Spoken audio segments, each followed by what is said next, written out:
What is good, Cardano fam, ADA gang? We have lots of exciting updates to unpack today, so hit that subscribe, hit that like.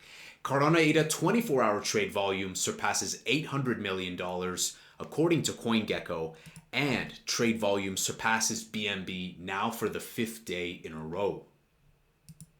Cardano ranks number 1 in yearly core developer activity. Big shout out to Crispy for bringing this to our attention because this is fantastic. It's great to see that development activity is all-time high, surpassing even Ethereum. This is one of the many reasons why I'm bullish on ADA. We got the brand, we got the mind share, we have the network effect with an organic, bustling community, and many more reasons. So this is fantastic, and you can find this on the website Cryptometheus. They track all that goodness. NBX with best-in-class compliance and regulated by Norway's financial supervisory authority lists Palm, Cardano's decentralized economy for RWAs. So this is fantastic. Palm is definitely a strong and great team behind that project. So was very happy to see this centralized exchange listing.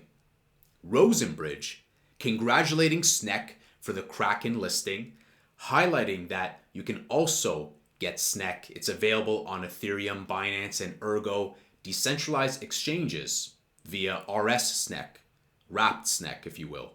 So this is appealing to users who maybe they can't do the KYC, right? So non-KYC access, this is great. Rosen will continue to bring in more external value into the Cardano ecosystem. Now, guys, lots of IOG goodness, lots of Leios goodness. Director of Research Partnerships Fergie Miller says ADA's vision was to build a blockchain that stands the test of time, is built on formal proofs, has high assurance and high security. Cardano has 100% uptime. That gives a sense of trust and reliability. And he's absolutely right. He goes on to say that Midnight's business model is an enterprise systems integrator. If you're dealing with enterprises, you want to be highly secure. He also said that if I'm looking to be like an enterprise or something, I want high security. And he's right.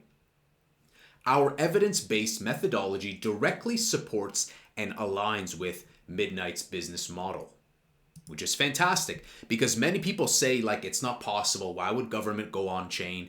Well, Midnight can satisfy that appetite with selective disclosure while still satisfying compliance. IOG Director of Software Architecture Nicolas Biri says, who would trust Visa if they could break in normal operation, or if we don't have huge trust in the security of the system, right? We go about our day-to-day lives using Visa, MasterCard, debit, and we have an expectation that it works. We've built perceived trust. And so he says that this evidence-based approach brings us this security assumption and trust. It's critical. And I think that is massive, right? That's why people have a lot of not only proven trust with the uptime, but also the perceived trust. Perception is everything. He says we have greatly improved the development process. We're able to go much faster from a research idea to a production implementation. We've shown it with Peras, and we're doing it at the moment with Ouroboros Leios.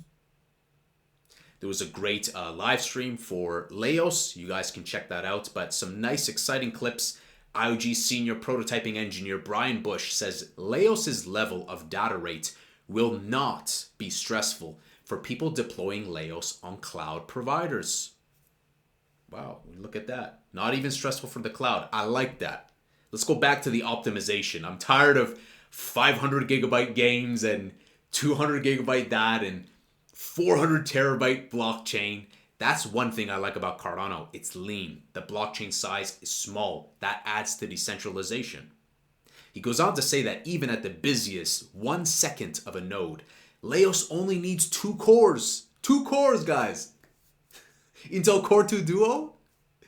Like that's insane, guys. That's optimization right there. Even at the high data rates on Leios, you're not going to need a 16 or 32 core machine. Just a dual core or quad core machine may be sufficient. Now, of course, with hardware, you want to provide some over provision and be kind of ready for a little bit of headroom. But doesn't this really highlight the beautiful optimization with the team? Amazing. Finally, he says, we understand the differences between the Leios simulations, and they're showing the right patterns of behavior based on our intuition and the protocol design. So things are going according to plan. Very bullish. Last but not least, I will share this link also. The team also released and open to the public the Leios Rust simulator. So it's a simulation of Rust. You can play around with different things. It's kind of cool. It's kind of like a little bit buggy in my testing, so take it with a grain of salt. But it's cool if that interests you. You can see different tabs, blocks, transactions. So that's dope. Let's take a look at what's going on the rest of the world. Eric Trump says blockchain is better, faster, and substantially cheaper. A little bit of a Daft Punk vibe to that quote. The modern banking system is outdated. It's antiquated. It's just a matter of time before crypto leaps ahead. We believe in DeFi. We believe in CeFi. We believe blockchain is the way of the future. Treasury Secretary Scott Bessent says the US is on the verge of becoming an AI superpower. And this was huge. US and Ukraine officially signed minerals deal. Will we get those peace dividends I've been talking about? I want peace all around the world. And when there isn't peace and there's turmoil and when there's uncertainty, that can also negatively affect the market. So let's hope for peace around the world. And let's get some more clarity. North Carolina House passes bill to create a strategic Bitcoin reserve. Ripple offered to acquire Circle USDC stablecoin issuer, Bloomberg reports. I mean, that's pretty massive. But apparently the offer was rejected. Again, take this one with a grain of salt. But I mean, Ripple is doing some big things, guys. Visa launches crypto stablecoin payments in Latin America. And finally, US reaches out to China for tariff discussions, Chinese media reports. So at least they've given the nod officially from them that there has been ongoing conversations. ADA did come down, guys, to like 6-7. I was like, man, why is it? Can we just get a 70 cent, you know? I feel you guys. But the markers are there. Development activity, high. Social activity is looking decent relative to, everything being down. Volume is good. Mind share is there. Everything is ready. And when you look at our chart, it looks very similar to like even XRP recently, this recent dip. So we need Ethereum to lead because Bitcoin is Bitcoin, but it's not like altcoins pump. It's not like Bitcoin will go up and altcoins will immediately pump. There's a lag, right? So there's that delay. And so we need to see like Ethereum, the rest of the alts also take that next leap forward and see Bitcoin dominance tumble. We need to see Russell 2000 index and S&P 500 pump. We need to get that clarity like I've been talking about, the peace dividends, if you will. And we need to get also tariff clarity. So a lot of things, guys, that are those macro environmental factors. You can't just brute force it with any news. It doesn't matter. So guys, I would say the most exciting thing for me, there's a lot of exciting stuff. I would say let's just give it off to the development, right? Big shout out to the development that's been going on in Cardano.